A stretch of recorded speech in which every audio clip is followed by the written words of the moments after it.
लद्दाख गए हुए बहुत टाइम हो चुका था यार, और फालतू बैठे बैठे कीड़ा काटने लगा था कि यार कहीं तो जाना है, कहीं तो जाना है। बट मैंने सोचा कि मैं अकेला ही क्यों परेशान हूँ, तो मैंने क्या किया, सबको बोल दिया कि कहीं तो जाना है। सबके कीड़े जाग गए। फिर बहुत ही बेजामारी, उठा पटक, हाई लेवल की मीटिंग्स। उसके बाद बहुमत से ये तय हुआ कि पिछली बार हम गए थे स्नो डेजर्ट लद्दाख, इस बार जाएंगे सैंड डेजर्ट थार। थार वो महिंद्रा वाली थार नहीं, थार डेजर्ट जैसलमेर।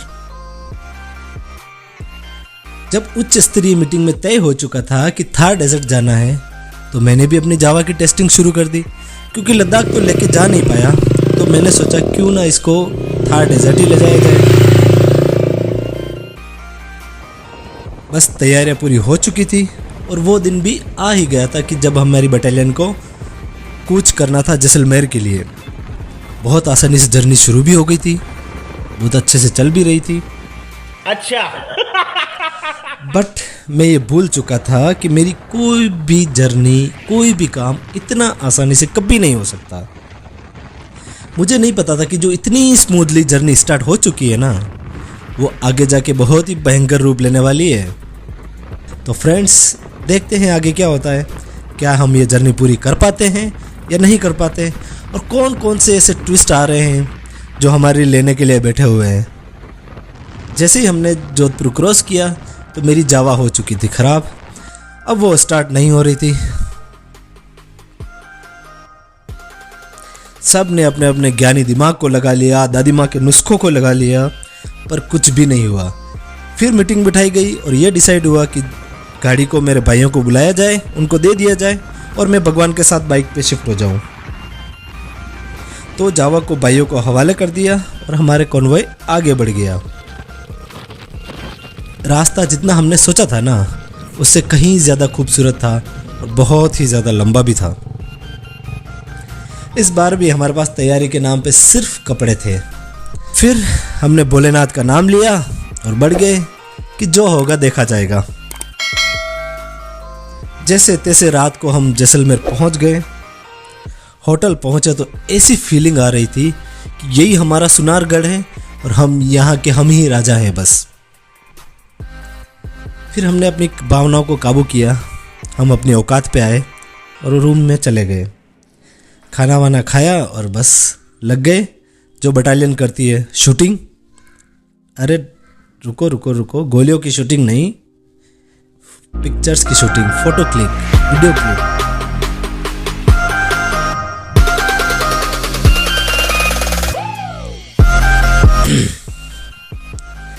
जैसलमेर को गोल्डन सिटी क्यों कहते हैं, ये हम रात को समझ नहीं पाए थे, पर जैसे ही सनराइज हुआ ना, तब हमें अच्छे से समझ में आ गया कि क्यों जैसलमेर को गोल्डन सिटी कहा जाता है और क्यों इस फोर्ट को सोनारगढ़ फोर्ट कहा जाता है।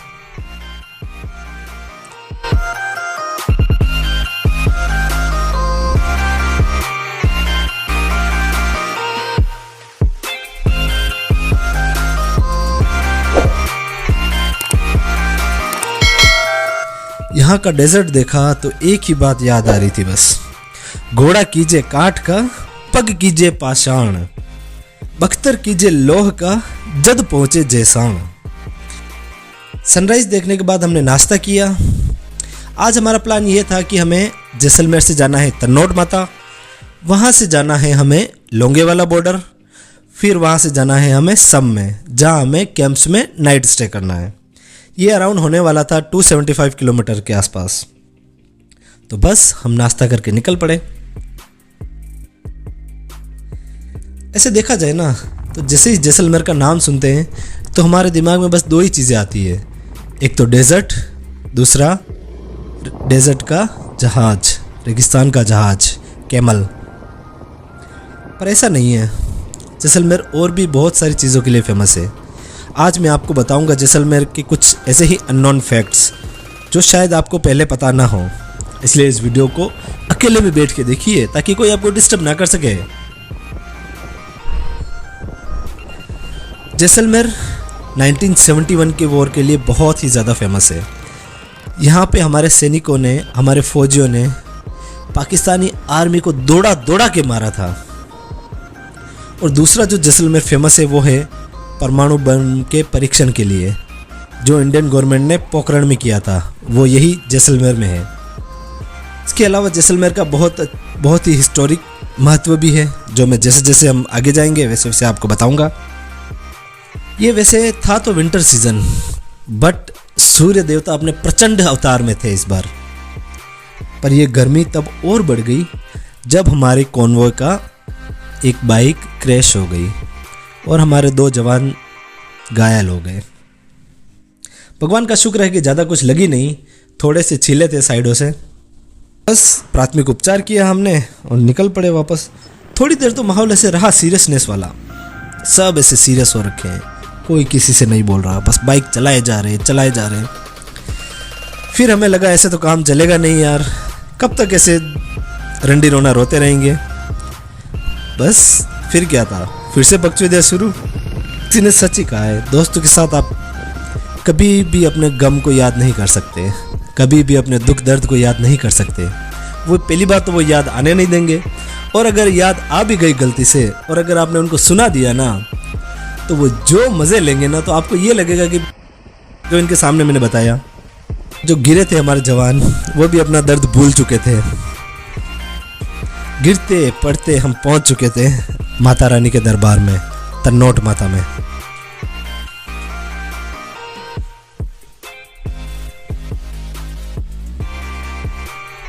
इस मंदिर में आज भी वो बम रखे हुए थे जो पाकिस्तानी आर्मी ने इस मंदिर पे गिराए थे, पर उनमें से एक भी नहीं फटा था। इसीलिए ये फौजों के बीच बहुत ही आस्था का केंद्र है और इसको अभी भी इंडियन आर्मी ही मेंटेन करती है। माता का दरबार देख के हम निकल चुके थे उस जगह जाने के लिए जहाँ पे हमारी फौजों ने पाकिस्तानियों को दौड़ा दौड़ा के मारा था, या ये कह लीजिए मारा कम और घसीटा ज़्यादा था। आज भी उन्हें दर्द होता होगा ये देख के। वो जगह है द लोंगेवाला।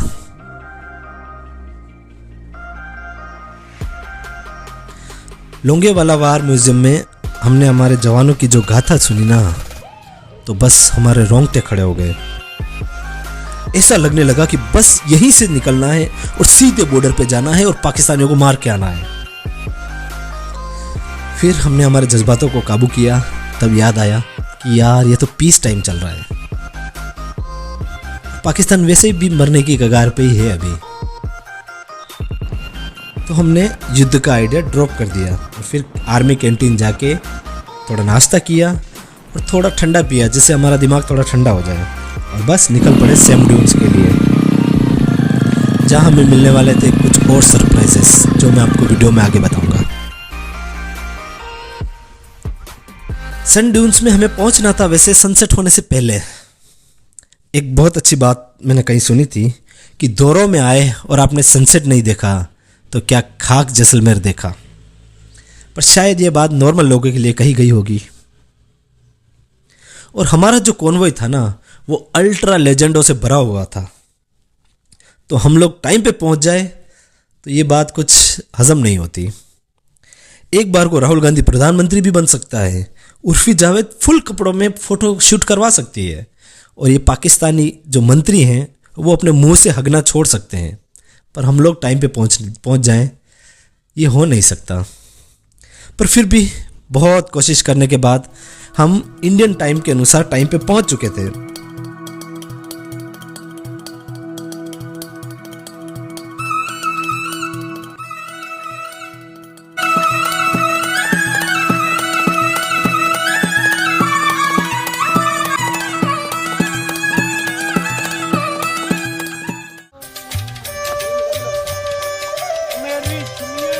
फिर जल्दी जल्दी हम थार के जहाज पे सवार होके सनसेट देखने के लिए भी निकल चुके थे। जैसे ही ड्यून्स में पहुंचे तो सनसेट तो हो चुका था, बस हमारे पास एक ही तरीका बचा था, यहाँ रेत में थोड़ी मस्तियाँ कर ली जाए।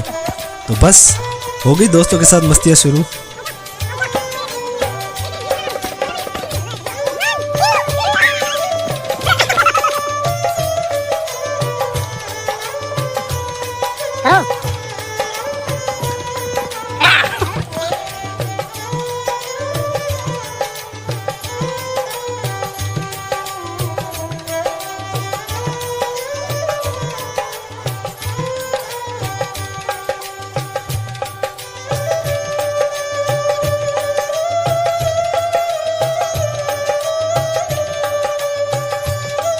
मस्तियाँ करके वापस आए कैंप्स में तो हमारा स्वागत ऐसे हुआ जैसे कोई राजा आ गया हो।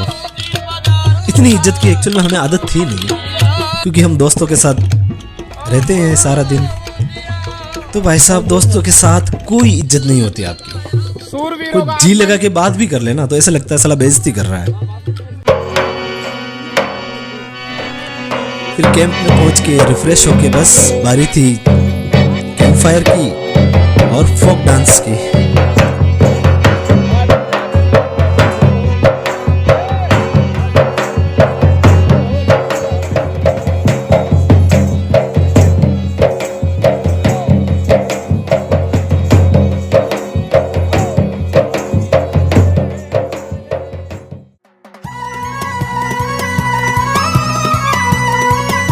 राजस्थानी फोक कल्चर कितना रिच है ये हमें आज समझ में आ गया। जितना हम सोचते हैं ना उससे कहीं ज्यादा रिच था ये। मजा आ गया आज की रात। अगली सुबह उठे और हमें देखना था सनराइज, तो बस जीप में सवार होके निकल पड़े सनराइज देखने। सुबह का दोरों का सनराइज इतना अच्छा था ना, मैं आपको शब्दों में बयां नहीं कर सकता। ऐसे ही बस चुपचाप बैठ के सनराइज देखते रहो, it will blow your mind.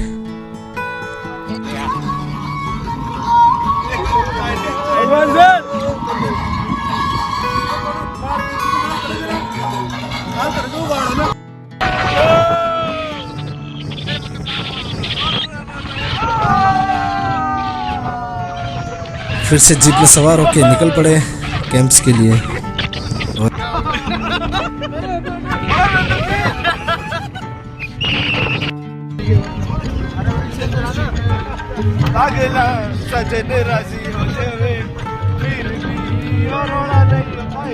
किधर देखो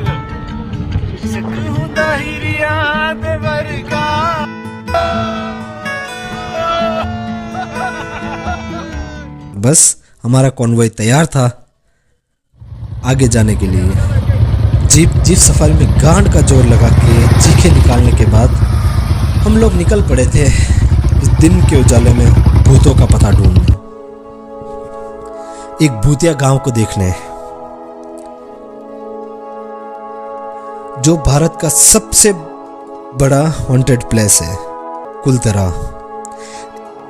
ऐसा बताया जाता है कि यहाँ का एक सामंत था सालिम सिंह, अराउंड 200 साल पहले। तो उसने यहाँ की एक ब्राह्मण लड़की की इंस्टा रील देखी होगी या चाहे व्हाट्सएप स्टेटस देखा होगा, जो भी देखा होगा उसने देखा और वो लड़की उसको पसंद आ गई। ऐसा उसने बार बार जूम करके देखा उसके फोटो को, प्यार हो गया उसको। तो बस भाई ने भी अपने इंस्टा रील पे, व्हाट्सएप स्टेटस पे, फेसबुक पे गांव वालों को टैग करके हैशटैग कुलतरा गांव वाले करके डाल दिया स्टोरी कि बस बाइक शादी तो इसी से करेगा। अब जब गांव वालों ने वो हैशटैग वाला देखा मामला तो उनको लगा कि यहाँ बेटियां सुरक्षित नहीं है, तो वो अपनी बेटियों को बचाने के लिए उस गांव के जो पालीवाल ब्राह्मण थे वो रातों रात गांव खाली करके दूसरी जगह पलायन कर गए। उसके बाद से यह गांव पूरा ही वीरान पड़ा है और रात में यहाँ पे किसी को जाने की इजाज़त नहीं दी जाती है। ऐसा कहा जाता है कि रात को यहाँ पे भूतों की पार्टियां होती हैं, वो भी अपनी इंस्टा रील्स बनाते हैं। ये कितना अजीब था कि हम लोग कुछ भूतों को ढूंढने निकल पड़े और वो भी दिन के उजाले में। वाओ, सल्यूट अस। भूत तो मिले नहीं, बट हमने कुछ फोटो शूट्स किए ताकि हम फोटो को देख के समझ सके कि भूत भी कुछ ऐसे ही दिखते होंगे। तो बस कुलतरा देख के हम निकल पड़े वापस जोधपुर के लिए। जब उम्र टल जाएगी ना तब समझ में आएगा जिंदगी थी, जीनी थी और रह गई। पैसे कमाओ, खूब कमाओ, कौन मना कर रहा है, पर उन्हें कमाते हुए खुद को भूल जाओ, ये तो सही नहीं हो रहा है। तो फिर खुद पे इन्वेस्ट करो, खुद पे खर्च करो और घूमने निकल जाओ किसी नई जगह पे। तो फ्रेंड्स, अगर आपको ये वीडियो पसंद आया हो, अच्छा लगा हो तो लाइक करें, शेयर करें एंड सब्सक्राइब करें। Thank you.